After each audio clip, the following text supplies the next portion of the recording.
पिछले एपिसोड में हमने देखा था कि तियान कुछ कल्टीवेटर्स का पीछा करते हुए यू मेंशन तक आया होता है। जब तियान किंग यू के मेंशन के अंदर एंटर करता है, वो देखता है तो उस मेंशन के एक सीक्रेट रूम के अंदर किंग यू किसी से बात कर रहे होते हैं और उसके सामने बड़े ही रिस्पेक्ट से झुक रहे होते हैं, जिसको देखकर तियान वहाँ पे मन में सोच रहा होता है ये इंसान किंग यू है, जो कि सैनफेंग सिटी के एक रॉयल फैमिली का किंग है। और अगर इसके पावर और इसकी स्टेटस के बारे में बात की जाए तो ये अपनी स्टेटस और पावर के चलते कभी किसी के सामने नहीं झुकेगा। तो आखिर ये कौन है जिसके सामने ये इतनी रिस्पेक्टफुली झुक रहा है? और ऐसा सोचते हुए ध्यान फिर वहाँ पे उस बंदे को देखने लग जाता है। तो वो देखता है तो उस बंदे से उसे बहुत ही ज़्यादा फेमिलियर वाइब्स आ रही होती हैं, जिसको देखकर तियान वहाँ पे मन में सोच रहा होता है इस बंदे को देखकर ऐसा क्यों लगता है कि इसके पास जिस तरह का कल्टीवेशन है वो मैंने पहले भी किसी के पास देखा है। फिर हमें वहाँ पे उस बंदे को दिखाते हैं जो कि वहाँ पे किंग यू से बोल रहा होता है कॉल्ट लीडर ने कहा है कि वो नेल्जाओ में इवल गॉड कॉल्ट की एक ब्रांच को खोलना चाहते हैं, जिसकी सारी जिम्मेदारी तुम्हारे ऊपर है।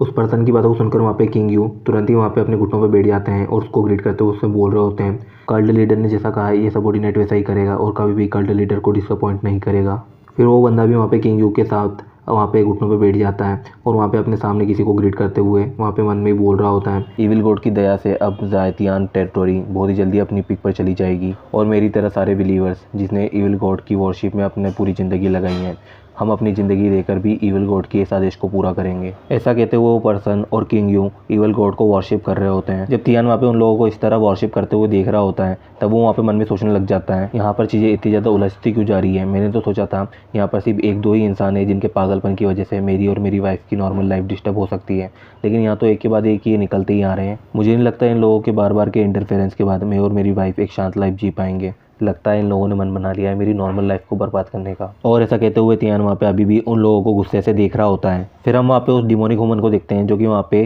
किंग यू से बोल रहा होता है कल्ट लीजन ने तुम्हारे लिए इवल गॉड की ये धर्मा इमेज भेजी है। इस धर्मा इमेज में इवल गॉड की कुछ पावर्स हैं, अगर तुम इसे अच्छी तरह से रोज वर्शिप करोगे तो क्रिटिकल टाइम पे ये तुम्हारी बहुत ज़्यादा मदद करेगी तुम्हारी लाइफ को बचाने में। और ऐसा कहते हुए वो डिमोनिक वुमन वहाँ पे इवल गॉड का एक स्टैचू किंग यू को दे देता है और किंग यू उस स्टैचू को लेने के बाद इविल गॉड की प्रोटेक्शन को पाने के लिए उसे थैंक्स बोल रहा होता है। जब तियान वहाँ पे उस स्टैचू को देखता है तो वो मन में सोच रहा होता है इविल गॉड, तो क्या ये इस इविल गॉड की बात कर रहे हैं, ये तो लिटिल लेवल है ना। और ऐसा कहते हुए तियान वहाँ पे उस स्टैचू को देख रहा होता है। फिर हमें तियान के बारे में बताते हुए बोल रहे होते हैं कि तियान डीमन वर्ल्ड का सुप्रीम डीमन लॉर्ड है, जिसके अंदर बहुत सारे डीमन जनरल्स आते हैं और वहाँ पे तियान के पास ऐसे 10 खास डीमन जनरल्स हैं जिनकी पावर डीमन एम्परर रिलम की है। और अभी उसके सामने जिस इविल गॉड का स्टैचू है वो और कोई नहीं, उसी के एक जनरल जियोफेट के जूनियर का है। और जियोफेट एक डीमन एम्परर है जो कि तियान का जनरल है और उसका जूनियर भी है, तो इसका मतलब ये इविल गॉड तियान के जूनियर का जूनियर है। तो फिर तियान वहाँ पे मन में सोचते हुए बोल रहा होता है तो ये मेरे जूनियर की हरकत है, इसकी वजह से मुझे इतनी ज़्यादा दिक्कत हो रही है।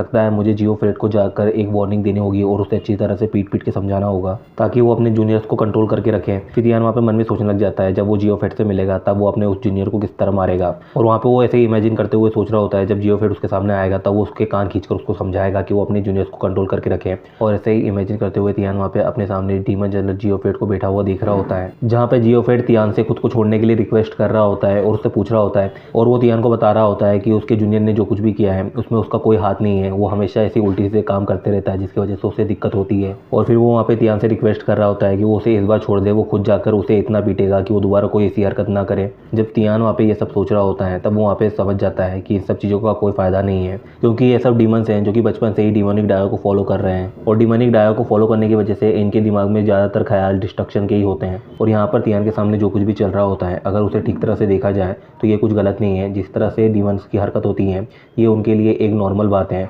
फिर तियान वहाँ पे मन में सोच रहा होता है नहीं नहीं, मुझे इन सब चीज़ों में दखल देने की कोई ज़रूरत नहीं है, वैसे भी ये तो डीमंस के लिए एक नॉर्मल बात है और हो सकता है कि मेरे सिचुएशन में इंटरफेयर करने के बाद ये सिचुएशन और भी ज़्यादा बड़ी हो जाए। तो फिलहाल मुझे इन सब चीज़ों के बारे में इतना नहीं सोचना चाहिए। चलो देखते हैं ये आगे चलकर इन सब चीज़ों का क्या करते हैं। अगर ये मेरे लिए किसी तरह की कोई प्रॉब्लम क्रिएट करने की कोशिश करेंगे और अगर इनकी किसी भी हरकत की वजह से फैंजिन सिटी में कुछ भी होता है तब भी इनके खिलाफ एक्शन लेने में इतनी ज़्यादा देर नहीं होगी। और ऐसा सोचते हुए तियान फिर वहाँ से निकल जाता है। फिर हमें फैंजिन सिटी का सीन दिखाते हैं। तियान फैंजिन सिटी में लौट आया होता है और वहाँ पे आने के बाद वो सोच रहा होता है मैं एक बार सैनफेंग डायनेस्टी की एम्प्रेस को इन सब चीज़ों के बारे में वार्निंग दे देता हूँ ताकि वो इन सब चीज़ों को खुद ही संभाल लें। और वैसे भी अगर मैं अपनी वाइफ के साथ यहाँ पर रहना चाहता हूँ तो उस एम्प्रेस का यहाँ पर ताकतवर होना जरूरी है ताकि यहाँ पर कोई भी मेरी और मेरी वाइफ की नॉर्मल लाइफ को डिस्टर्ब ना करे। इसके लिए मैं उसके कल्टीवेशन में उसकी कुछ मदद कर दूंगा जिसकी वजह से वो खुद इतनी ताकतवर तो हो जाएगी कि ऐसी सिचुएशन को वो खुद संभाल सकती है और जिसकी वजह से मेरी और मेरी वाइफ की कंफर्टेबल और ऑर्डिनरी लाइफ प्रोटेक्टेड रहेगी। फिर तियान वहाँ पे मन में सोच रहा होता है क्या सरदर्द है यार, अगर मुझे ये सब पता होता तो पहले ही मैं यहाँ पे कुछ डीमन जनरल्स को लेकर आता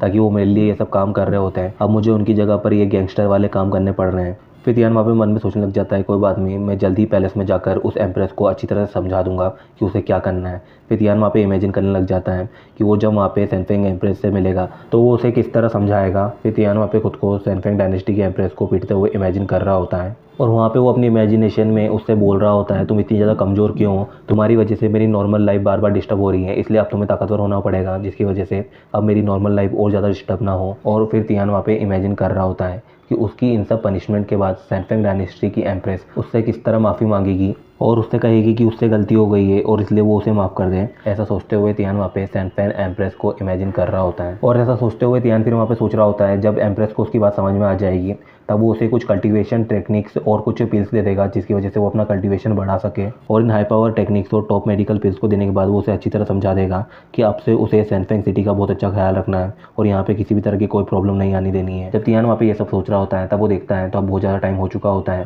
रोज़ वो जिस टाइम पर अपनी स्टोर से वापस घर के लिए निकलता है अब उससे कहीं ज़्यादा हो चुका होता है, जिसको देखकर तियान वहाँ पे सोच रहा होता है ये सब मैं बाद में कर लूँगा, पहले मैं घर जाता हूँ क्योंकि मेरे जल्दी ना आने की वजह से वाइफ ज़रूरी परेशान हो रही होगी। और ऐसा सोचते हुए तियान फिर वहाँ पे अपने घर के लिए निकल जाता है। फिर हमें तियान के घर का सीन दिखाया जाता है तो हम वहाँ पे यही को देखते हैं जो कि वहाँ पे तियान के आने का इंतजार कर रही होती है और बोल रही होती है क्या हो गया, हस्बैंड इस वक्त घर क्यों नहीं आए, वो रोज़ तो इस वक्त घर आ जाते हैं, तो क्या रास्ते में कोई प्रॉब्लम है जिसकी वजह से उन्हें यहाँ पे आने में दिक्कत हो रही है। फिर वो वहाँ पे परेशान होते हुए इधर उधर घूम रही होती है और सोच रही होती है लगता है उन जैसे असिस्टेंट्स की वजह से सिटी में बहुत ज़्यादा प्रॉब्लम क्रिएट हो गई है, वो लोग सिटी के अंदर छुपकर रोज़ कोई ना कोई प्रॉब्लम क्रिएट करने की कोशिश करते हैं, इसलिए मुझे जल्द से जल्द उन जैसे चूहों को जल्दी इस सिटी से साफ करना होगा। और ऐसा सोचते हुए यही वहाँ पे उन कल्टिवेटर्स के ऊपर बहुत ज़्यादा गुस्सा कर रही होती है जिनके अटैक के बाद यहाँ पे सिटी के अंदर बहुत सारी चीज़ें अनस्टेबल हो गई हैं और अब उन सब की वजह से उसके हस्बैंड को भी घर आने में इतनी ज़्यादा लेट हो रहा है। फिर यही वहाँ पे खुद से बोल रही होती है क्या मुझे बाहर जाकर देखना चाहिए कि हस्बैंड अभी तक कहाँ पहुँचे हैं। फिर वो वहाँ पे खुद को समझाते हुए बोल रही होती है अगर मैं बाहर जाती हूँ और उसी वक्त हस्बैंड घर पे आ जाते हैं, नहीं इस वक्त बाहर जाना ठीक नहीं होगा, मुझे यहीं पर रहकर हस्बैंड का इंतजार करना होगा।